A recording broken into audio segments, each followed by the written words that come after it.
If a woman says any of the following, just know that she's in a bop stage or a 304 stage. If she says to you that she's in her healing girl era, she's a bop. If she's telling you that she's taking a break from dating, she's a bop, because she's still giving out her number. She's probably still on dating apps.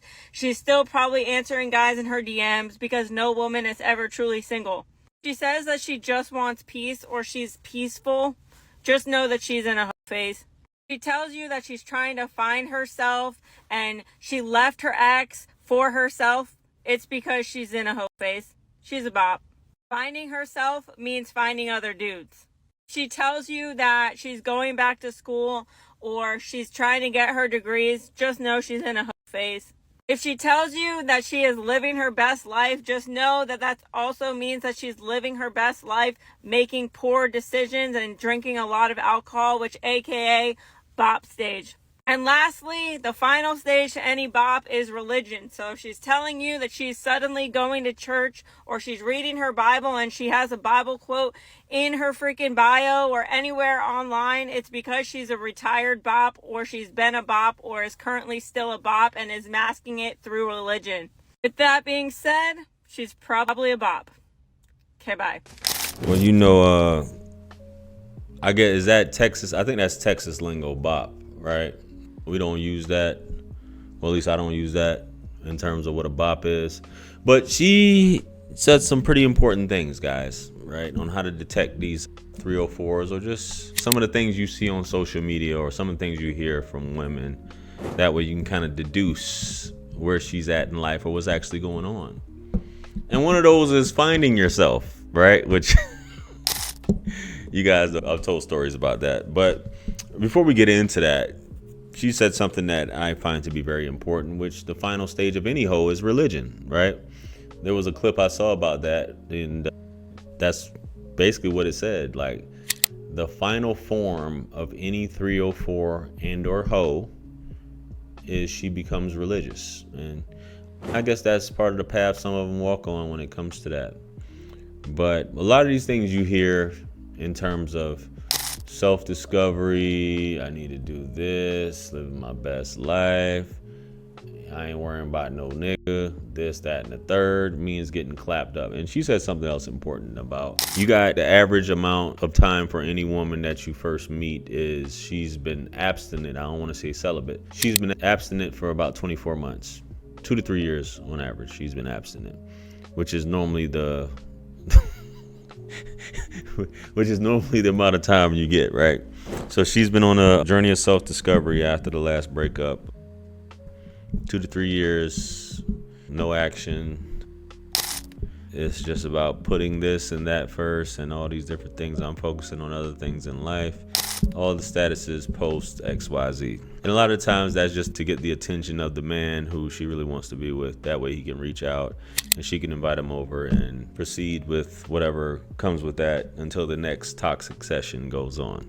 She's a bop. She's a bop. She's a bop. She's a bop. All you have to do is nod your head and agree. Nod your head and agree. That's how you feel. That's how you feel. I need to discover myself, aka I need to find out, hey, what's out there in these streets. A lot of you guys have heard that, including myself. I need to discover myself. I never realized what it is, or basically, if you never got to experience a whole phase, based off what she's saying. For the women who've never got to experience a whole phase or a 304 phase, that may be the phrase that you hear. I need to discover myself. I need to see what's out there. Maybe hypergamy jump comes in. Maybe there's something better out there for me and you're not the one at this time.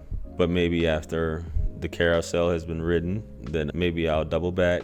And if I feel like it, then hey, we can reconvene where we left off at. Hey, y'all on some with arms wide open. What's that old Creed sound? A lot of y'all be like, yeah, baby, I got you. Just come back. We can be a happy couple again. And maybe things may work, maybe things may not. But there's a phrase that goes, love conquers all. Man, I still got like 3 minutes to be talking to you guys. This timer is going super slow. I got like 3 minutes to be talking, and this thing is playing with me right now. Yeah, bros. Let me go ahead. I think I had another clip that I was gonna play. Let's go ahead and get into that clip. Let's go. Tell me why I get so mad when an ugly man approaches me or tries to hit on me. There's a couple of possibilities here.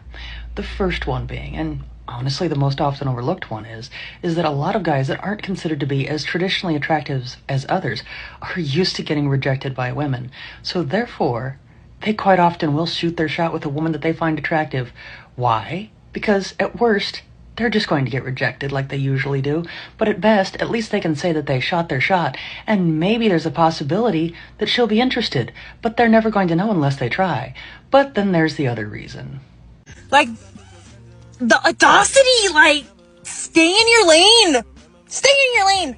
And that reason is one that a lot of individuals might have problems facing up to, is that individual might actually be on one's equal attractiveness level, and one just had an entirely overinflated sense of how good one looks the entire time.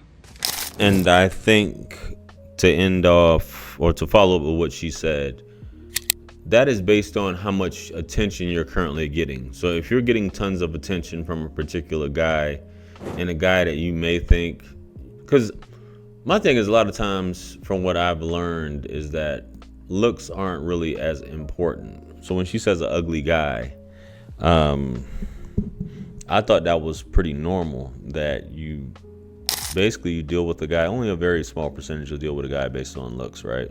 Women will deal with a guy based upon looks.